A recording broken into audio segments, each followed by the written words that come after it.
Swayam Prabha. Digital India. Educated India.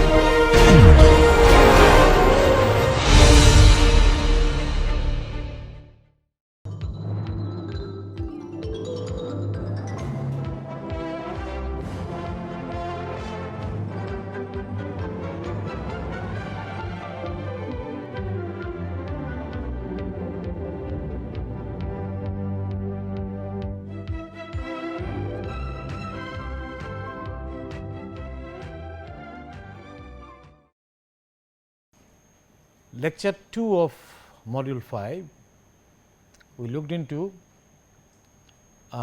transportation of concrete bearing one technique, that is pumping.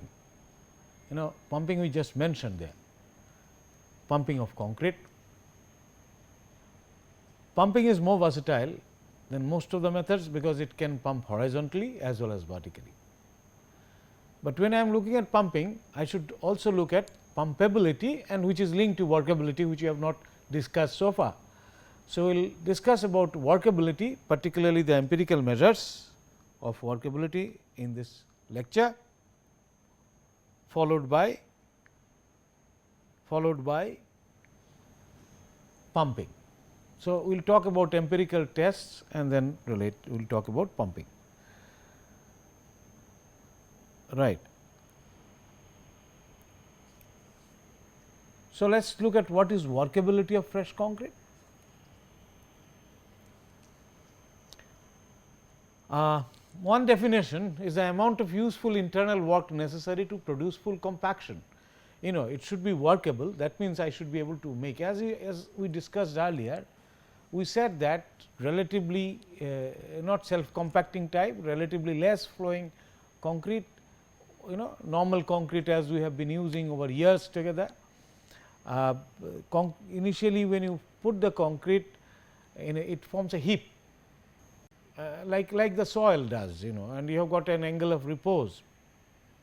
So, particles are supported by other particles and it forms a heap sort of, right, maybe more flowing than soil, but it forms a kind of heap, and there is as much as 30% voids, and this 30% voids we drive off by compaction, usually through vibration. Engineered compaction will be through vibration. Of course, the extreme case where you do not need vibration is the self compacting concrete, which I mentioned earlier. So, therefore, the workability is defined as the amount of useful work required to produce full compaction, and we also said that it does not conform, seldom conforms to the shape of the mold. Therefore, there is some amount of mobility is also involved. So, workability is the useful internal work necessary to produce full compaction. Now, useful internal work is a property of the concrete alone, although some amount of energy might be spent in overcoming the friction of concrete and formwork, etc., or rebar and so on. So, this is what we define workability as, and it has then three components, because what we are doing, it would be in a heap, it has to move, and we have to drive out the air. At the same time, it must maintain its cohesion. In other words, relative materials should not get separated from each other. So, the three components can be written as compactability, that is, we should be driving out the air, and the work done is to drive out the air would involve some amount of movement and flow. So, if you recall the rheology of concrete which you talked about, we talked about yield shear stress, and beyond which I have some viscosity, and therefore, the stress at any point will be given by this yield shear stress. This is your yield shear stress, yield shear stress, yield shear stress, plus coefficient of viscosity and a normal force, which will be a function of normal force, So, stress like shear, like soil. If we do box shear test, we would see that the amount of stress strain curve is a function of the normal stress that we apply, the shear stress it can resist, and mu is a kind of coefficient of friction or viscosity, dynamic it is plastic viscosity. So, stress would be this, and this is the strain, shear strain. So, half shear stress into strain, we know the strain energy, that is the kind of work done. So, that is the kind of strain energy that the material will absorb. So, that is the amount of work done. So, compactability is a function of the work done, which is half stress into strain, and stress is yield shear stress plus the viscosity, and if you have applied any normal stress. We will come to this sometime in the next lecture when we talk of compaction a little bit more, and this is a strain. So, therefore, this is a function of the work done, which is given as the strain energy, which is half shear stress multiplied by the strain, half shear stress multiplied by the strain, right. So, that is it. This is compactability. So, this is how easily you can compact. So, there is energy required to actually cause some movement, some shear stresses, shear strain, and that results in compaction. Mobility is a flow. So, I should be able to drive out the air, and that is compactability, and if I want to drive out the air, there should be shear, the shear, it should show a Bingham kind of behavior. I should cross the yield shear stress, and then it flows and then occupies most of the volume. So, that occupies the volume and air moves out. So, therefore, that is related to work done. The mobility is a function of, it is the flow, because we said it does not conform to the mold. Therefore, there has to be some amount of movement to attain the shape, and this mobility is a function of mu again. Mu is a viscosity, tau 0 is again yield shear stress, and of course, is a function of the maximum size of the aggregate, maximum MSA, because larger one will easily move, the smaller one moves less. So, workability actually has got, so far we have seen two components. I said I should be able to compact it very easily, and it should attain the shape, and lastly the particles should not separate out from each other, and that is basically a kind of stability or function of the tensile strength of the fresh concrete. So, compactability, mobility and stability, these three ensures that it will not segregate, it will remain same cohesive as it was, and then it will move to the and it will be mobile to attain the shape of the mold, and I should be able to drive out. So, the least work required would give me better workability, least energy I require. So, internal work required should be least, and therefore, work required should be least. So, easily flowable one, it should be more flowable, and that is what it is. Now, these are the concept of workability. Now, you see, if I want to from fundamental principle, if I want to come to compactability, mobility, stability, and generate a kinds of workability function, that would be fairly complicated, because I would need tau 0, I would need mu, sigma, and that too as a function of mixed parameters, concrete mixed parameters such as cement content, water cement ratio, etc., etc. All those, I mean water content, paste content, and so many factors could be there. So, from fundamentals to relate to those factors, particularly mixed proportion, that is content, water content, cement content, aggregate content, coarse aggregate content, MSA, maximum size of aggregate, and any other admixture content, and so on and so forth. Relate this to tau 0 mu is not yet, we have not arrived at that kind of understanding till today as far as concrete science is concerned. So, we have to, but then we need some measure for workability, and that is we needed it for last 30, 40 years or 50 years or nearly 100 years for which concrete is being used. So, therefore, some empirical tests were developed, for comparing the workability of different concrete. Now, to both there are a number of tests actually developed, and each test measures a thing. It does not measure all 3 components, all right.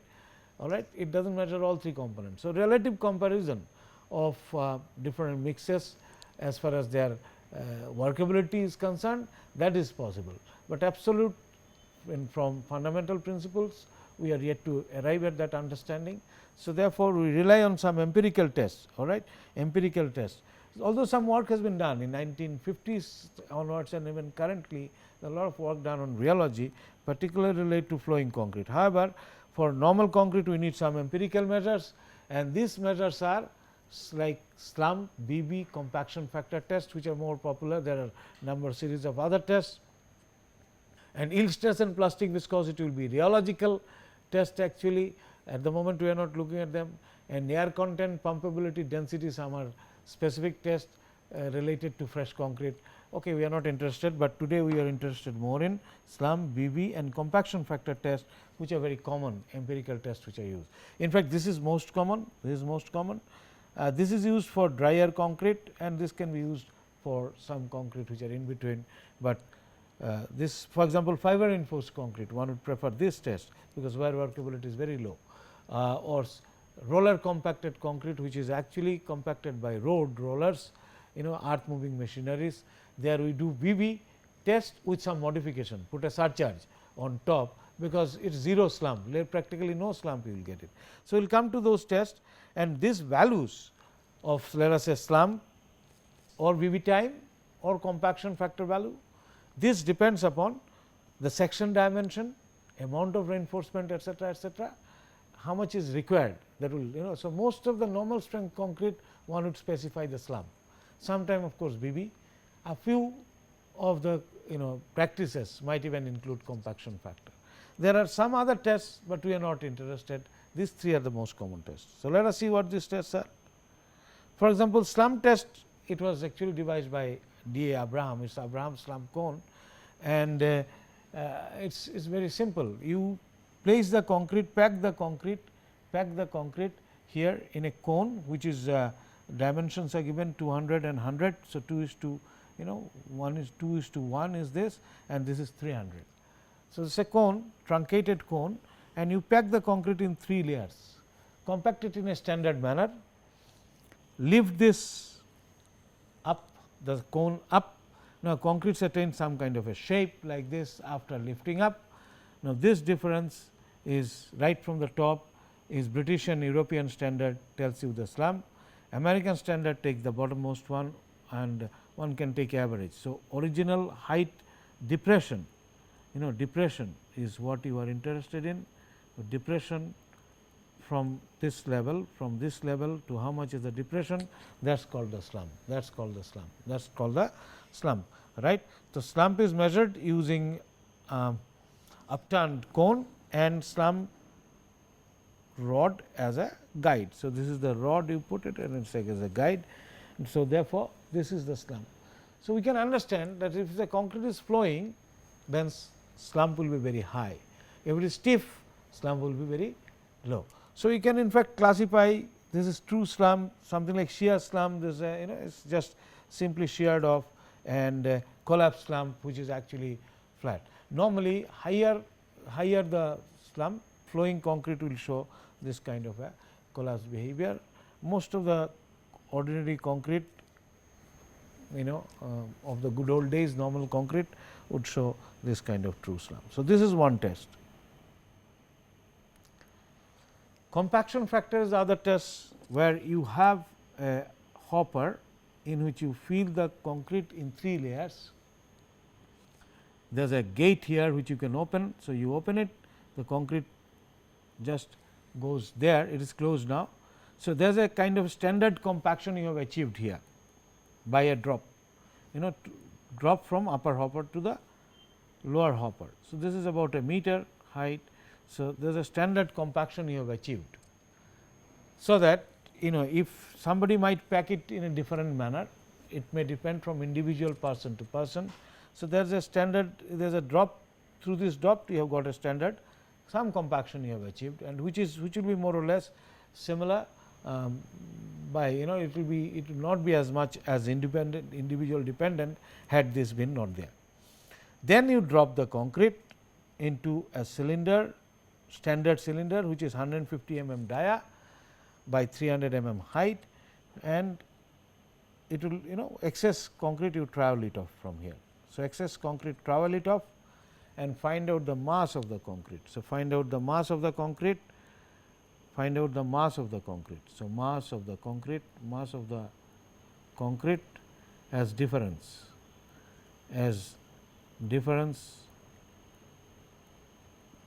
of cylinder plus concrete minus W cylinder. So, you find out difference, this is the mass of the concrete.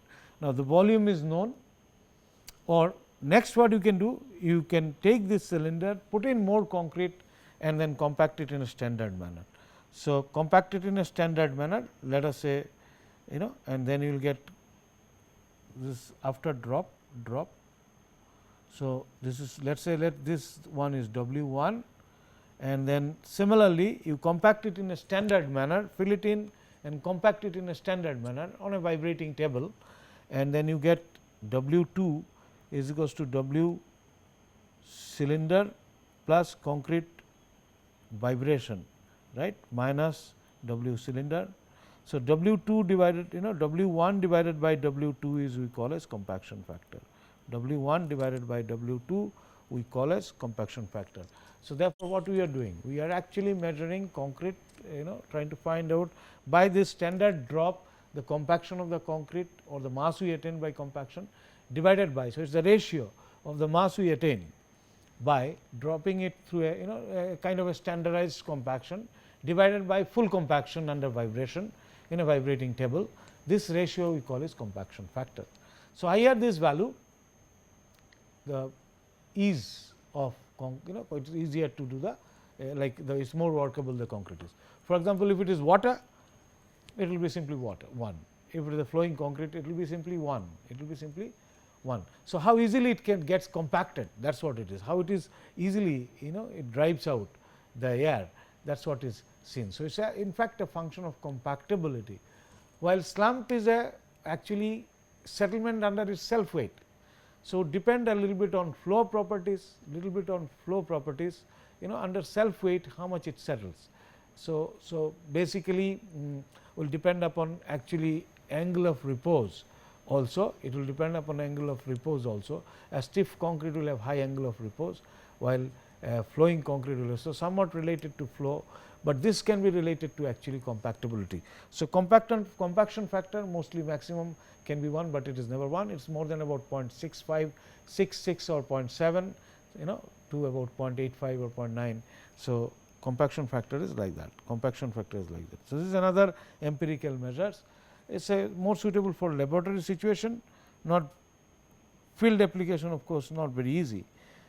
BB test is the other test where it is actually a variation of remolding test.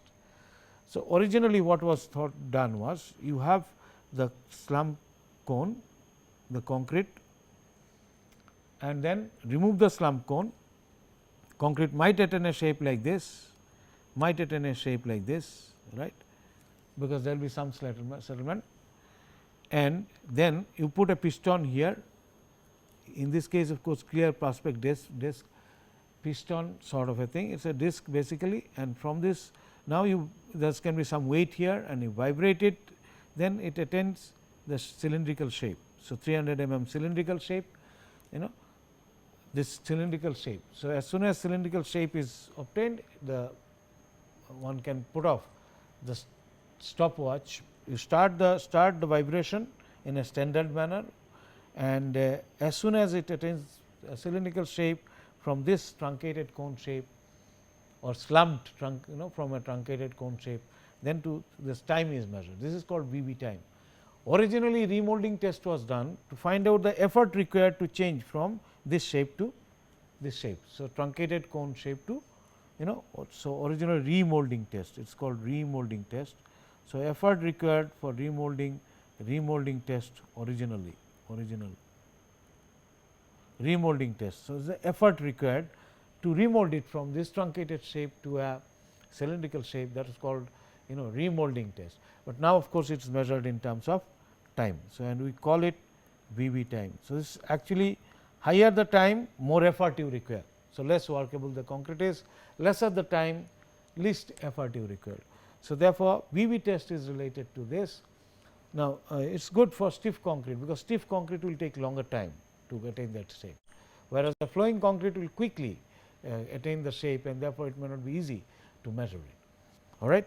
So, this is VB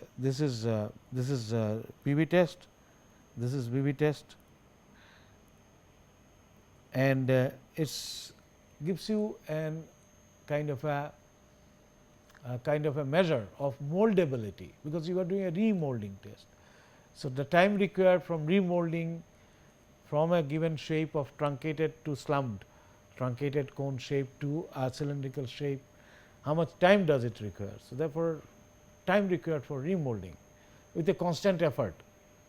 All right. So, it is actually moldability, molding to a new shape, that is what it talks about, and relates somewhat to mobility, relates somewhat to mobility. Stability is the tensile, is related to tensile strength of the fresh concrete, right. Stability is related. So, it should not separate out. All right. If we compare these three tests, we will see that here is a compaction factor, on this side is a VB time, and here is a slump. So, compaction factor varying from about 0.6 to 1, and this side is a slump. So, when it is very close to, it is going towards near to 1, very high compaction factor means slump is also very, very high. But the sensitivity of the compaction factor to lower VB time, So, this is, I mean, the VB time is less VB time here, lower VB time, it is not very sensitive. If you look from between slump and the VB time, higher slump you have very less VB time, VB time is very less for high slip. So, it is not, VB time is not sensitive to high slump concrete, but it is very sensitive for low slump concrete. So, when you have slump 20, the VB time change will be quite significant. So, VB time is good for stiff concrete, slump is good for relatively flowing concrete. Stiff concrete it can't handle, because if you look at the slump here, for the stiffer where VB time is changing, the slump does not change much, right. So, it also depends upon aggregate cement ratio, etc., etc. Compaction factor is somewhat in between. If the compaction factor change for high slump is very little, it is not changing, and here also for a stiff concrete it is not changing, but it changed significantly in this zone where you have got relatively low slump and possibly relatively slow VB time as well, relatively slow, it actually is relatively slow, this is a slump, and the compaction factor is in between, it's somewhere in between. Compaction factor, so for example, this slump 20 to 40 slump compaction factor is good, or even 50, 60, 80 slump it is quite good. But if you go to 0 to 20 slump, its change is very little. So, correspondingly if you see 20 to about 80 slump, this zone compaction factor is still good compaction, and correspond to about VB time of 2 to 4 seconds and so on and so forth. So, therefore, what we find for stiff concrete VB time is good, for flowing concrete slump is good, compaction factor is somewhat in between. So, you can compare one with the other, one with the one, compaction factor is compaction factor only, cannot mix it up. So, the required workability is usually specified either in terms of any one of them. Most popular is of course slump, because of its simplicity and ease of performing the test at site, right. VB is required where you are doing very stiff concrete, such I gave an example, for example, fiber reinforced concrete.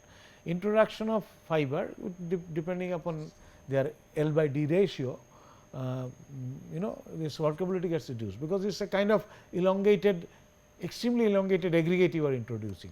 So, they actually disturbs the workability, they tend to become stiff concrete. Now, such concrete you can't measure with slump, because you will not get any slump variation, but compaction VB time variation you will get it. Okay. Similarly, self compacting concrete, there is no question of using VB time, or pumpable concrete, no question of using VB time, not even compaction factor. So, it will be slump and similar kind of thing. So, that is how we compare, that is how we compare different tests. if you see the slum, you can have concrete today, you can have nearly 0 slump concrete to flowing concrete, which is self compacting concrete, right, self compacting concrete. So, there we talk in terms of slump flow. For example, you just lift it up, the slump cone, lift it up, and the spread of the concrete we measure. So, as you lift it up, the concrete will get spreaded along this direction, and you can see that the slump flow is measured. So, you see the extension of the slump is in this term, in this this kind of test called slump flow. So, concrete is very versatile, going from 0 slump roller compacted concrete to self compacting concrete. And I also talked about mini slump earlier. If you remember, we talked of mini slump test in the context of admixture compatibility or selection of admixture, etc. Mini slump test for paste, right. So, that is actually that is essentially related to the empirical methods for workability. As you can understand, pumping of concrete, pumping will be related largely to the slump finally, okay, you can't do the other one. But anyway, let us see pumping of concrete issues involved. First of all, let us see how what are the pumps types a little bit, and then we will go to pumpability of concrete itself, and then mechanisms and so on and so forth. Now, remember, any concrete cannot be pumped. Pumpable concrete is somewhat different than the normal concrete, because only thing that can be pumped in the only thing in concrete that can be pumped is water. Well, paste also you can pump, but that is because there is water present. So, as the water moves, it takes the other materials with it, and but then it should not go alone, leaving the solid behind. So, it should carry all the materials together with it, and therefore, concrete pumping, water is the one which is actually pumpable, and the solid should be in such a manner that there is no separation of water from the same, water from the rest of it. So, therefore, pumpable concrete can be just not simply normal concrete proportioning, you might have to proportion them a little bit carefully, so that pumpable it remains pumpable, right. Okay. So, pumping is used both transporting and placing of concrete. You can place straight away onto the mold, and then it combines both vertical and horizontal transport in one. Therefore, it is very versatile, and as I was mentioning, a pump together with let us say ready mix concrete truck, agitator truck coming, or the transit mixer coming and delivering your concrete, and straight away into the hopper of the pump, and from the pump straight away concrete goes to the mold, straight away it can go to the mold. So, quite a bit of advantage. Can place concrete in congested site with little excess otherwise, and you can place actually small or large quantities of concrete in the form continuously at a very fast rate. So, speed is also very, very high.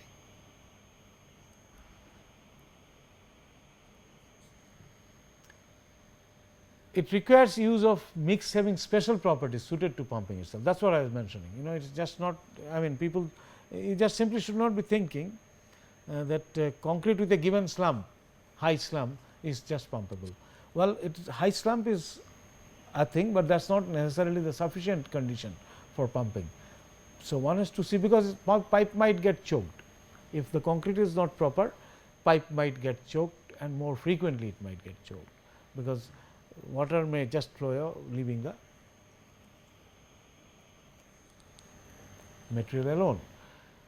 Pumping rates ranges up to 75 cubic meter per hour or more. It will depend, current pumps might do much higher, and you can pump concrete to a distance of 90 to 300 meter horizontally. Maybe modern pumps might be even doing better, and it can be pumped from 30 to 90 meter vertically, but both you cannot realize together. So, either vertically up, if it is other maximum, for example, 390 meter may not be realized simultaneously, you will realize it somewhat in between. Types of pump. Now, most commonly used pump is reciprocating type. There are other types of pumps, but I have not discussed them actually, and this is simply mechanically driven, this is simply mechanically driven. As you can see, it is simply mechanically driven. You have a reciprocating engine, the piston is here, right, the piston is here, and it is in a suction stroke. So, you have a hopper on which concrete comes in, and you can see there is a valve, the circular valve. Now, it is open, the gate is open. So, concrete can come in. So, it is a suction stroke, and this there is another valve, actually it is closed, actually nearly closed, and the stroke is along this direction. So, it is a suction stroke, stroking is along this direction. So, this is rotating along this direction, suction stroke, and as the suction occurs, this gate is open, concrete comes in and fills in this space. Now, the piston goes, then in the delivery stroke, as this rotates here, delivery stroke, piston will go somewhere there, and simultaneously this valve will come and close this portion, and this valve will open up, this concrete portion will get aligned. So, it will be something like this, it will get aligned, and during the delivery stroke, concrete will move out of the pump. So, it is basically reciprocating action, and this is directly mechanical, but this system can be modified to hydraulic system, and that is what is most commonly used. That is what is most commonly used. That is what is most commonly used. So, generally you will have this is a hydraulic system. So, this is hydraulic. Now, the same piston is operating, but it is operating hydraulically. That means, your fluid is the one which gives the pressure, and therefore, you will not have jerks. And now, there are twin valves, because twin pumps, you can see 1 and 2. There are two twin pumps, 1 and 2. There are two of them actually. So, what happens is, this is a common hopper, and the valve is such, the valves are such that while this is in suction stroke, this, let us say this is in suction, the other will be in delivery. So, one of them is in suction, the other one is in delivery, and this is a hopper for collection of concrete, So, one twin pump, one in suction, other delivery. Now, normally what will happen, since it is reciprocating pump, if I plot the pressure for a single pump, pressure will be like this, delivery stroke in the pipe, pressure in the pipe will be like this. Then this is a suction stroke, there will be no pressure, no delivery side, there will be no delivery.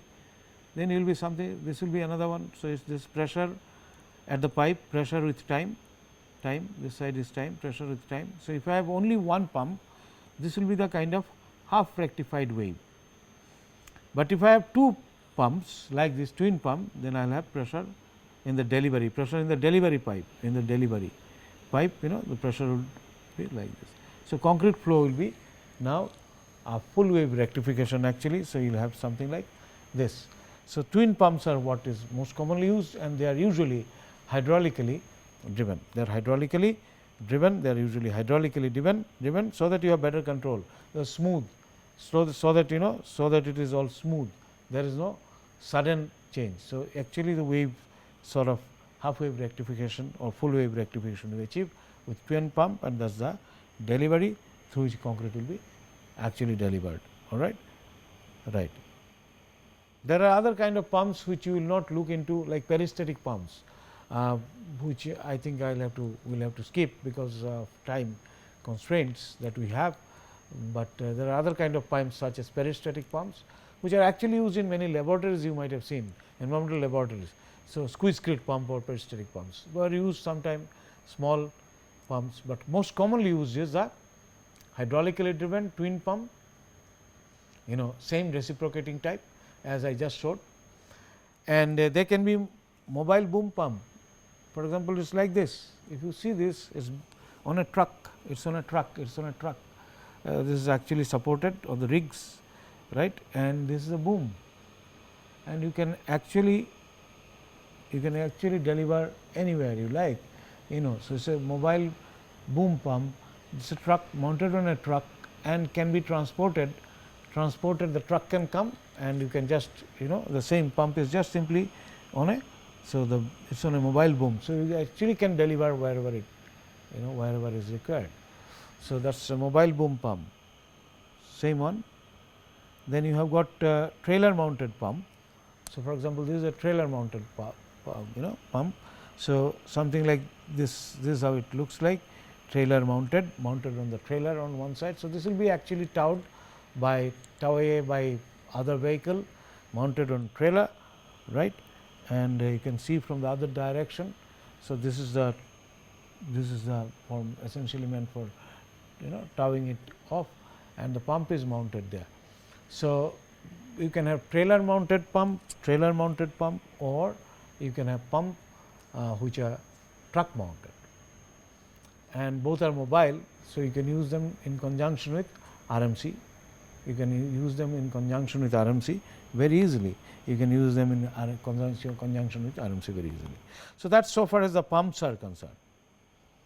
Pump performances, well, is for a 100 pipe, output per hour is a function of pumping pressure, and this will depend upon what is the length you are pumping through. So, at 200 meter length, the pressure required will be this much. For 25 meters, pressure required is less. So, as the length increases, length of pumping increases, pressure required will be high, and it is also function of higher the output, pressure required is high. So, this is one can understand pump performance from. So, therefore, the pump that you select would be based on what is the length one would like to pump, and what is the kind of output. So, based on this, pump capacity is actually selected. Then just we will come to the concrete a little bit later on, but pneumatic placers are used in some cases where actually it is the air, it is the air actually, air which compressed air which will be actually driving out the concrete. So, this is your pneumatic placer. So, you can see A is the casing, this A is the casing, this is the casing, B is the inlet hopper.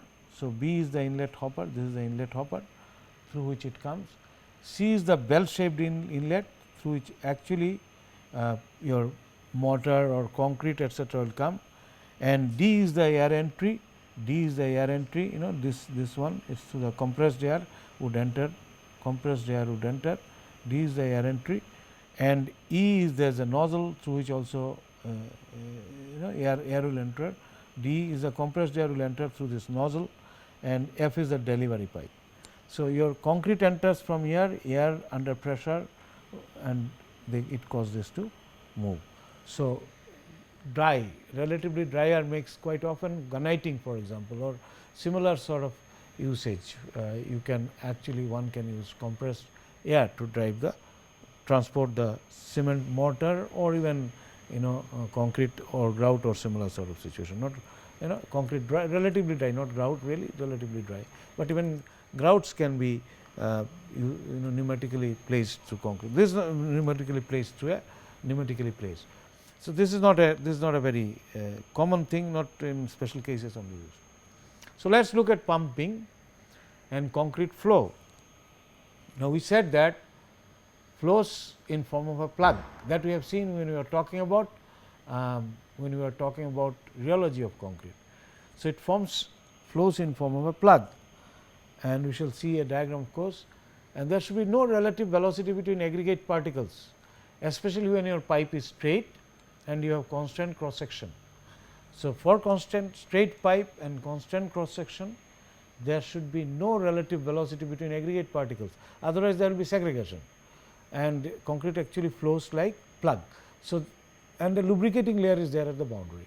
So, in other words, if you remember what we talked about, the velocity profile, it will look like this. There will be no velocity at the boundary, there is some velocity profile because there is a lubricating layer, but velocity profile.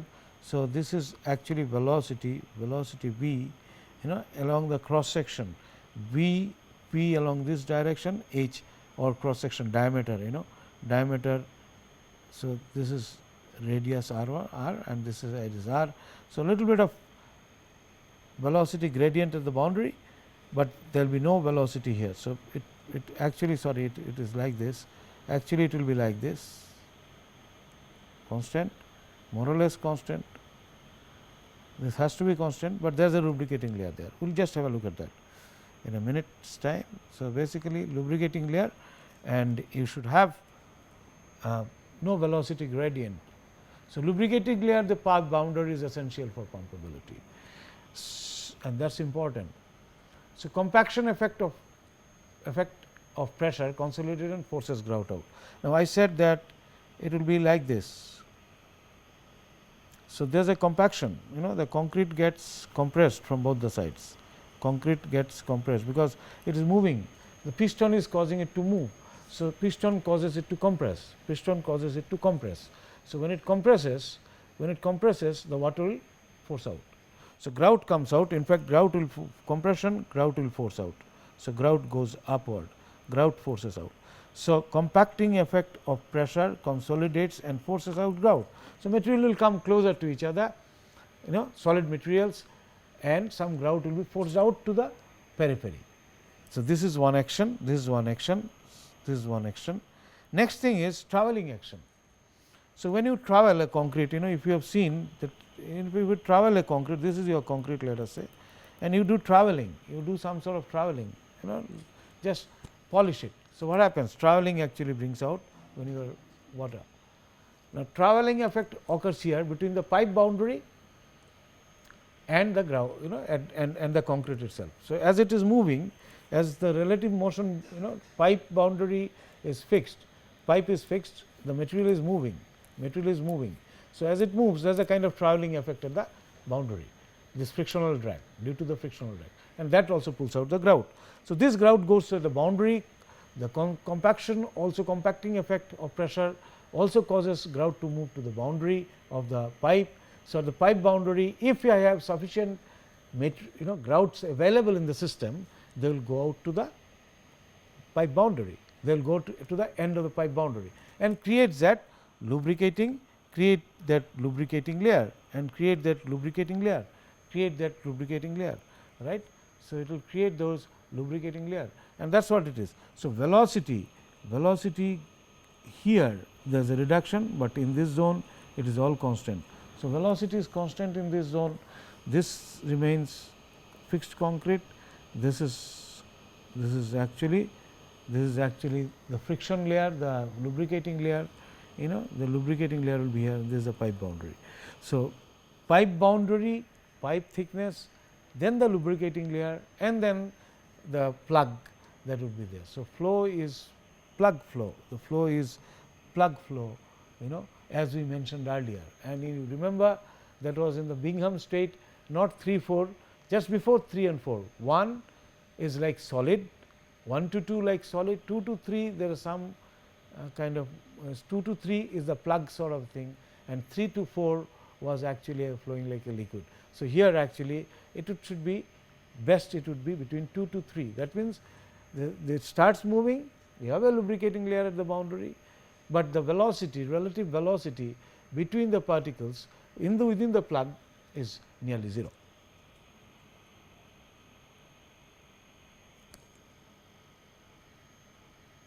When we have sufficient mortar and which has got enough water and is sufficient to fill in the void. So, first of all you must have sufficient mortar in the aggregate system, and the mortar must have enough water and the fines which fills in the voids in the mortar itself and slightly more.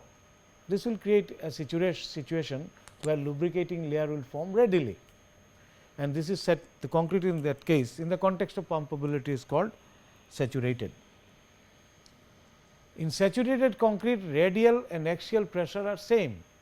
That means, pressure in this direction and in this direction is same. There is pressure along this direction, uniform pressure in both transverse radial as well as in the radial as well as in the horizontal or axial direction. So, they will be same pressure, all right. So, that is under saturated condition, because the grout would have moved to the boundary, formed a lubricating layer, and it is able to move. So, radial and this pressure will be same, and too much cohesiveness of course can result in too much cohesiveness due to excess cement and fines may prevent formation of lubricating layer. So, I must have a minimum fines content which should be sufficient to fill in the voids in the mortar system, or sufficient paste. I must have sufficient paste and slightly more then to fill in more than sufficient paste, which will obviously fill in the voids in the mortar sand system or aggregate system, but slightly more. In fact, you need more paste with lot more fines here. Fine means not fine aggregates, but fine are below say 300 micron or 150 micron. That sufficient fines should be there, so that my lubricating layer can form, because remember, lubricating layer is formed because of the fine material present in the system, and cement and very fine part of the fine aggregate system forms this, and that should form that lubricating layer. So, I might have cement or cementitious material or some sort of inert fillers like limestone powder, or fly ash is of course a very good material for that purpose, because it is spherical in nature and it can fill in those, contribute to the paste content or grout content of the mix, and thereby actually it makes the concrete more or less easily makes it saturated, Now, good old days, there were no, when there were no fly ash and such things, people did test and they looked into say water cement ratio along this axis, water to cement along this axis, and the pressure, pumping pressure. So, it was observed that when you have low water to cement ratio such as this, your pumping pressure is very, very high. So, that we call it as 3, you can actually divide it into 3 zones. In the first zone, your pumping pressure is pretty high. This is actually unsaturated situation, because you have got less water, more of the solid, in the water to cement ratio is low, right. In other words, water to powder ratio is low. That means, water is not sufficient to fill in to make the paste flowable, right. So, I will not call it C today, I will call it cementitious, maybe CM, cementitious material. So, water to cementitious or powder, we might call it even powder. So, water to powders ratio, if it is low, it may be unsaturated. In other words, sufficient lubricating layer may not form because of lack of grout. There is a transition zone which is in between, where lubricating layer starts forming, and when water to powder ratio is sufficiently high, you have a saturated situation where lubricating layer readily forms and your pressure reduces down. So, it can flow at lower pressure, it can flow at lower pressure, it can flow at lower pressure. So, it is, if you see in another diagram, for example, the void content versus this side is a void and this side is a cement. Of course, I will call it powder here, current days we will call it powder, in good old days one would have called it cement. So, when you have got a lot of voids in the system, high voids in the system, and very little powder content, the voids will be remaining, and if you are trying to pump, it will actually cause segregation and choking.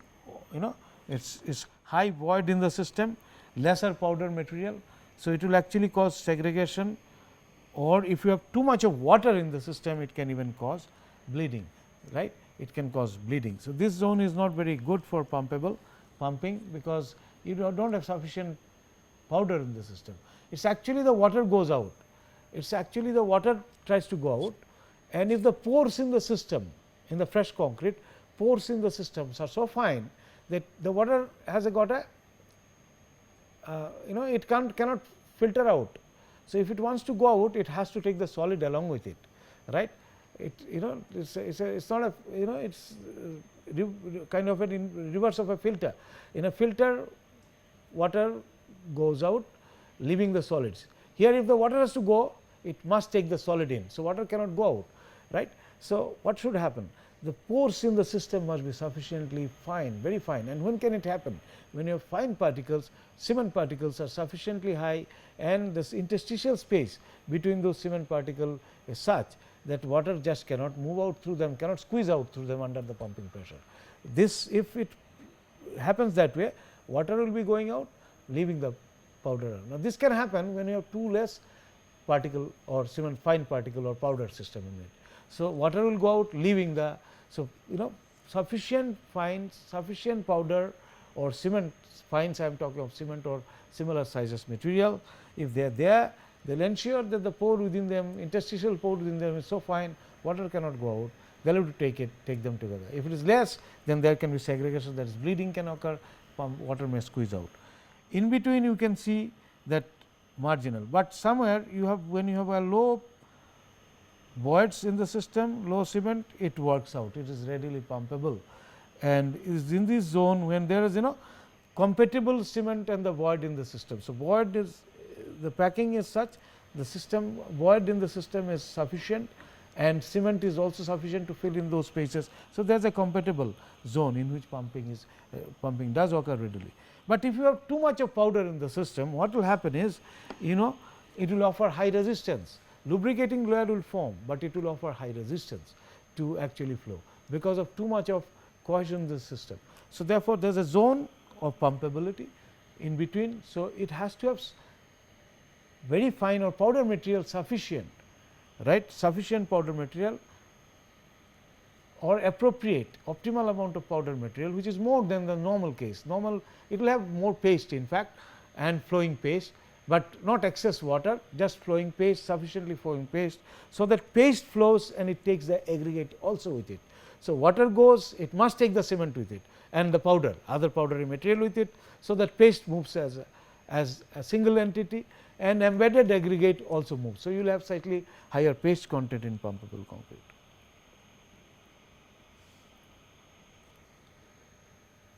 Now, people have tried to relate this to slump, and if you see in this particular diagram, slump increases along this direction, slump increases along this direction. So, slump is here, more slump here, and this is the pumping pressure. So, about 130 mm slump, here it is 130, pumping pressure is very small. Pumping pressure increases parabolically depending upon, of course, the aggregate size, aggregate size, smaller size aggregate, larger size aggregate, etc., etc. So, pumping pressure increases as the slump reduces. So, one can say that somewhere around 120, 130 mm of slump, concrete will be pumpable. But remember, slump is one thing, amount of fines is also important. So, I can achieve this slump of course, with the admixture, but also amount of fines must be sufficient, otherwise there could be choking. So, slump is an important thing, right. So, most of the time we actually define slump for pumpable concrete as 120 plus, maybe 130, 140, 150. In fact, IS 456 2000 also gives you the minimum slump required for pumpable concrete, somewhere around 100 or 120, I do not remember exactly, not really at the moment we are interested in that.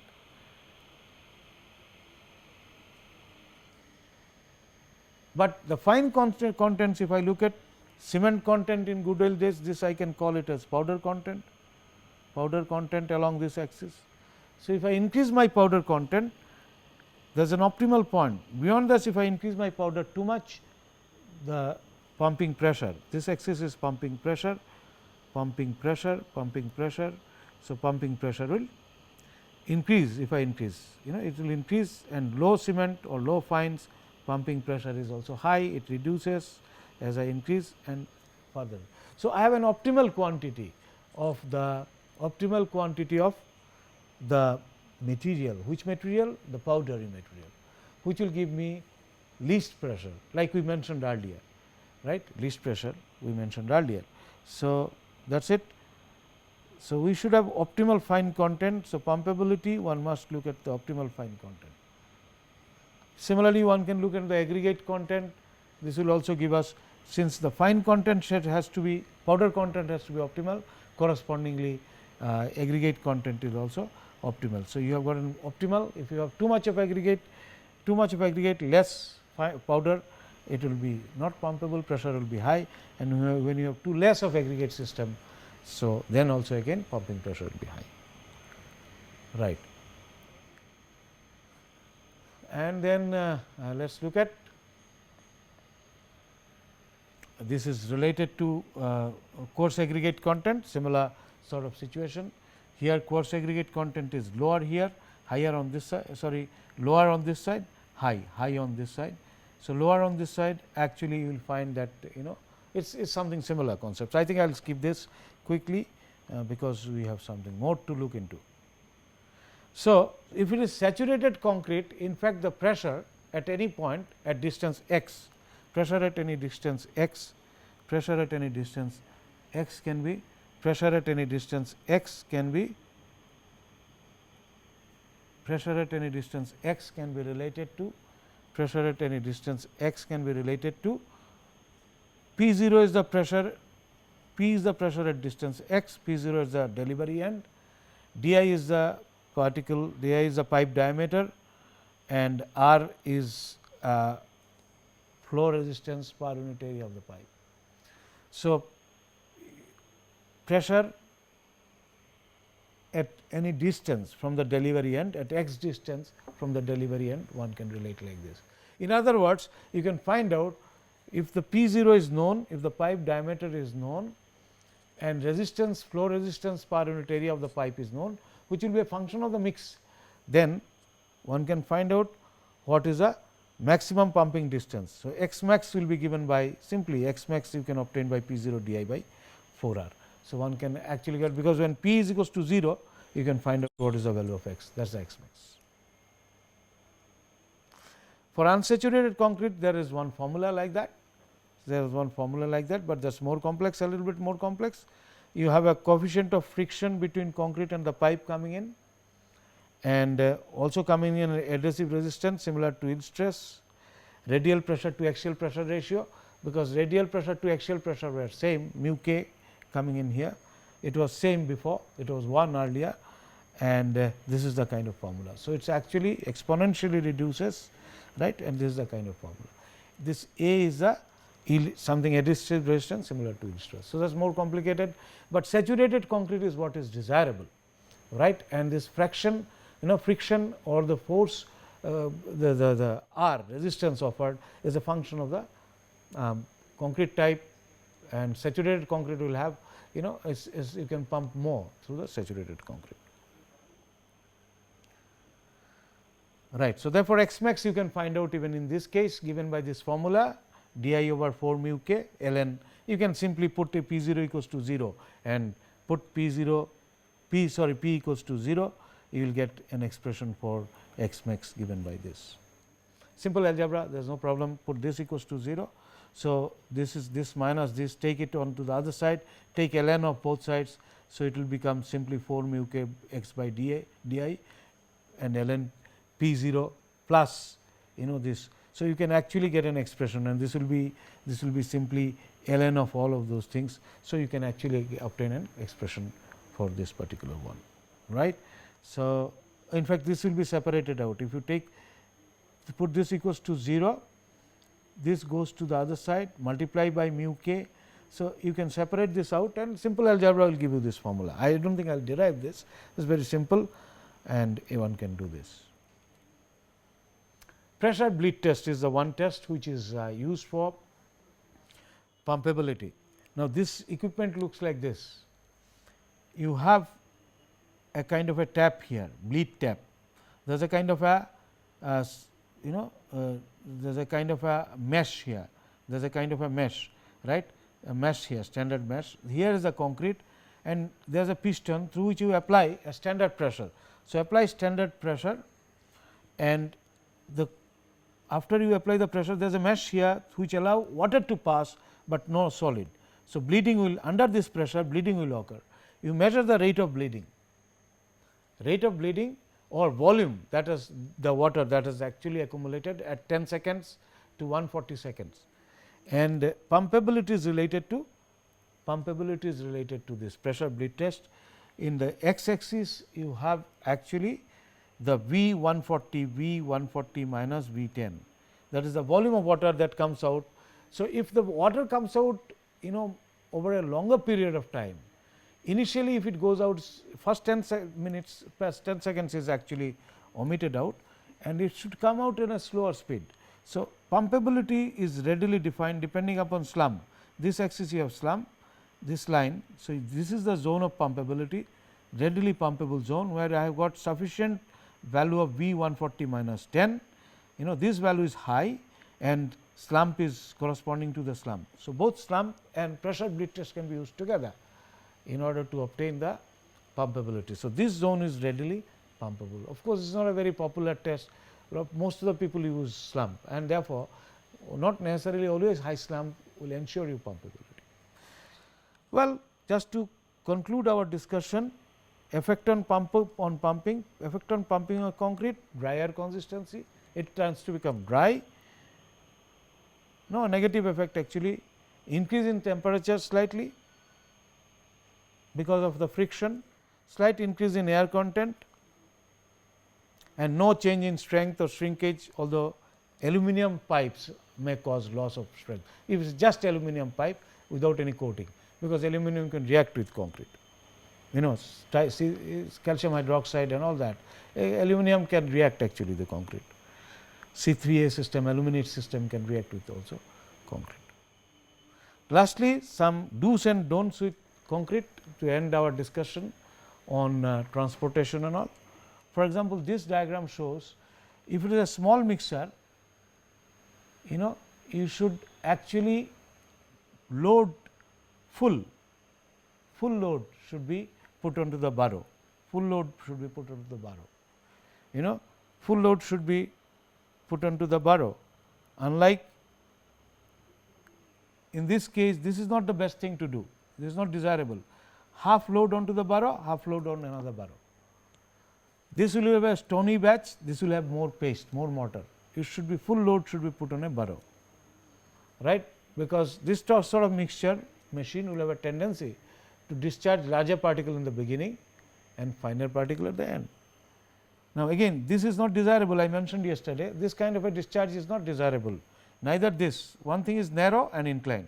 It should be actually desirable as a direct and then through a bottom opening large bucket, large bottom opening bucket, and this is not, again this if you discharge, stones will come here, mortar will come there. So, narrow opening, very little will come here, stones will come here, mortar will come here. Here the paste will have a tendency to come, aggregate will remain. Large bottom opening is always better, this is not good, this is not good. Yesterday last lecture also I mentioned same, large bottom opening is better. Dropping directly through a height is not desirable from a conveyor belt, for example, you might drop it through kind of chutes or guides.